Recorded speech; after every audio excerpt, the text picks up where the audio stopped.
Senhor esteja convosco.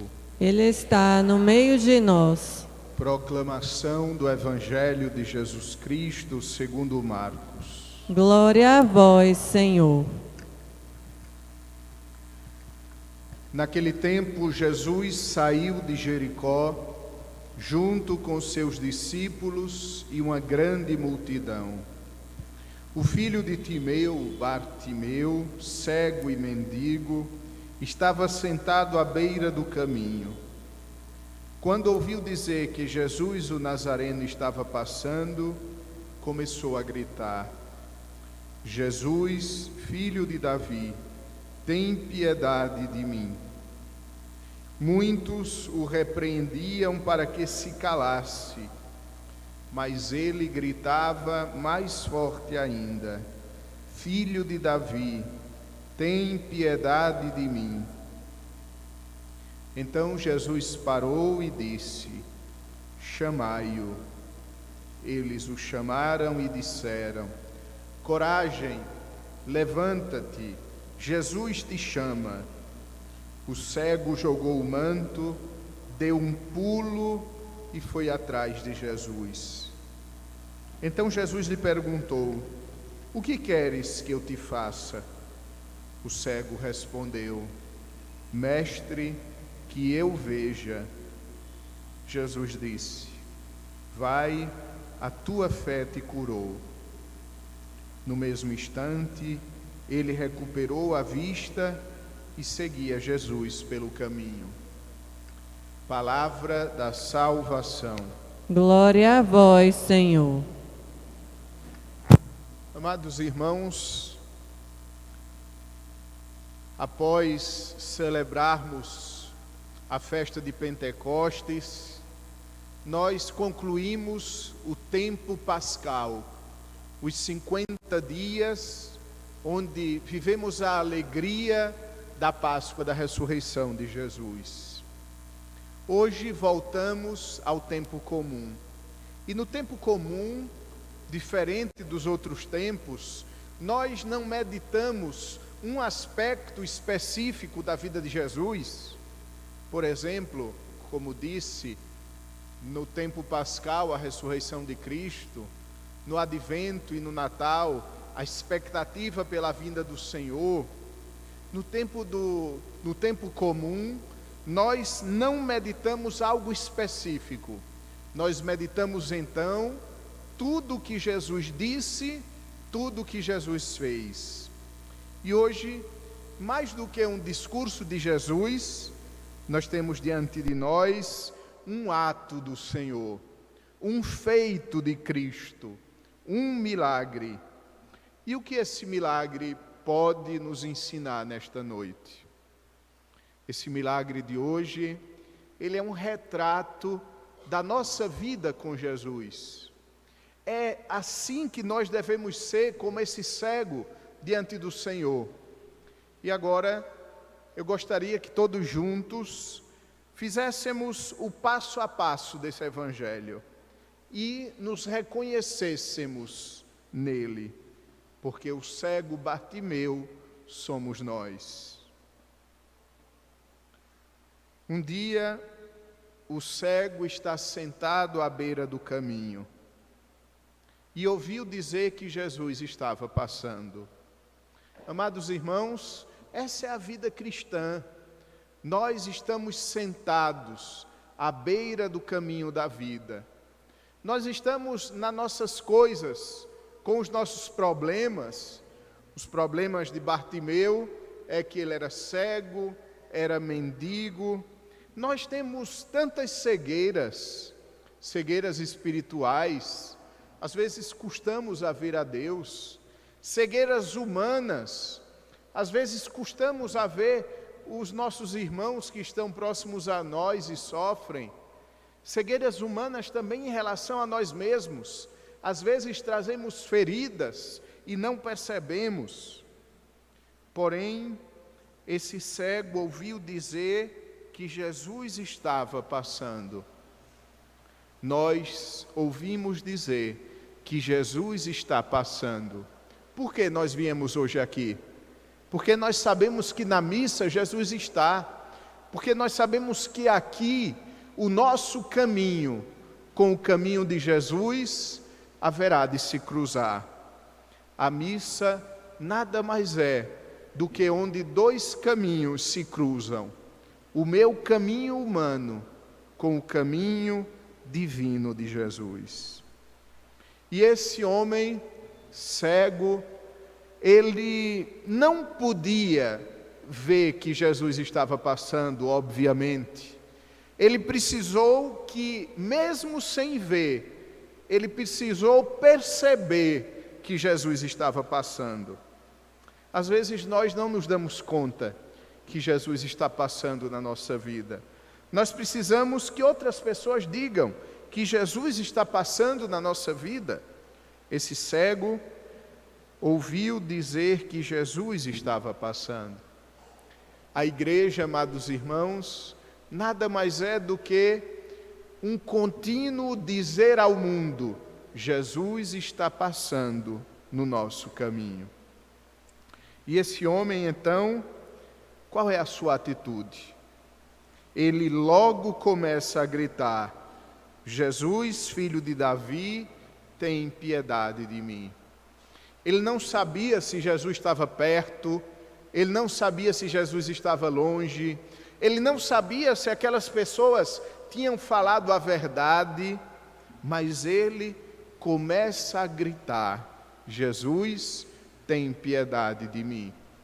Às vezes, amados irmãos, a mais bela oração que nós podemos fazer é a oração quando a gente não está sentindo nada, quando a gente não está vendo nada, quando a gente nem sabe se Deus está nos ouvindo.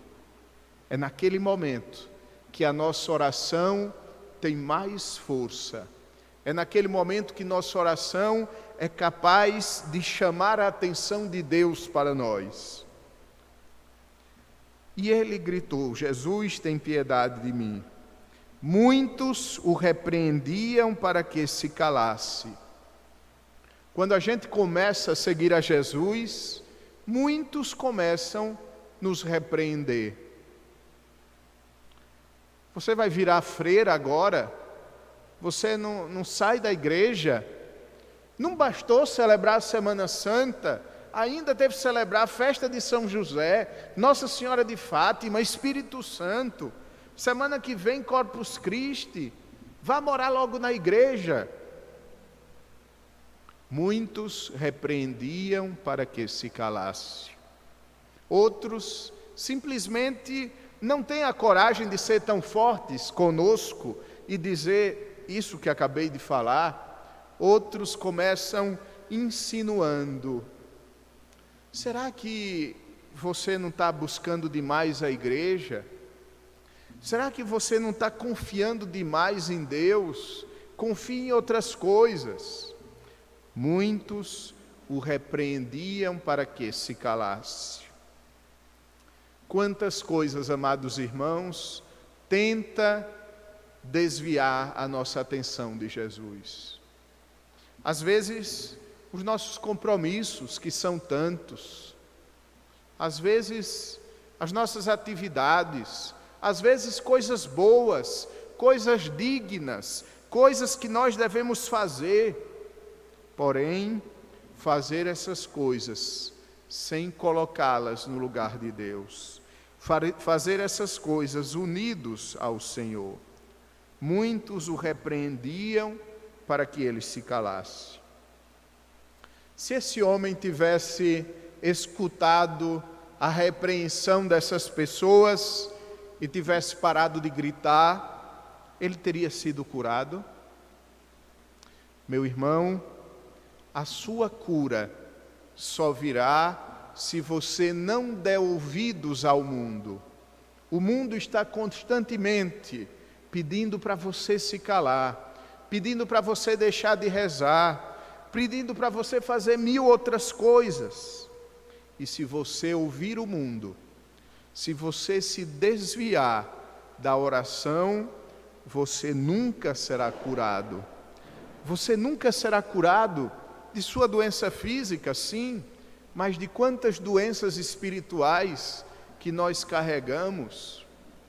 Repito, tantas vezes digo, a preguiça.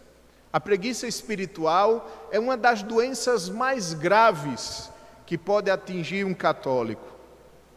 Porque, assim como a preguiça humana, ela evita que a gente tenha uma atitude ativa diante da vida, a preguiça espiritual nos impede de caminhar para Deus. Mas o que foi que fez o cego? Desculpe, eu vou me calar. Perdão, eu estou incomodando. O cego gritava mais forte ainda. Quanto mais as pessoas mandavam o cego se calar, mais ele gritava mais forte ainda. Meu irmão, minha irmã, quanto mais forte for a tentação, quanto mais forte for a tribulação, quanto mais forte for a dificuldade, mais você precisa rezar. Mais você precisa gritar mais forte ainda: Jesus, filho de Davi, tem piedade de mim. E agora acontece o esperado. Jesus parou e disse: chamai-o. Quando a gente reza, Jesus para na nossa vida. Jesus dá sua atenção para nós, porque Ele é o Pai bom. Jesus, explicando a oração, Ele disse: qual é o pai que o filho pedindo um pão, peixe, um ovo, lhe daria pedra, um escorpião, uma serpente? Ora, se vós que sois maus, sabeis dar coisas boas aos vossos filhos, quanto mais o vosso Pai do céu. Deus é bom. Deus sempre nos quer dar o melhor. O problema é que nem sempre o que a gente pede é o melhor para a gente. Mas então aquelas pessoas dizem: coragem, levanta-te, Jesus te chama. Às vezes, nós precisamos ser para as outras pessoas como essas que disseram ao cego: coragem, levanta-te, Jesus te chama. No nosso dia a dia, quanta gente triste a gente encontra. Para essas, a gente deve dizer: coragem. Quanta gente jogada à beira do caminho. Para essas, nós devemos dizer: levanta-te. Quanta gente que se acha pecador, que se acha distante de Deus. Para essas, nós devemos dizer: Jesus te chama. E o que o cego faz? O cego jogou o manto.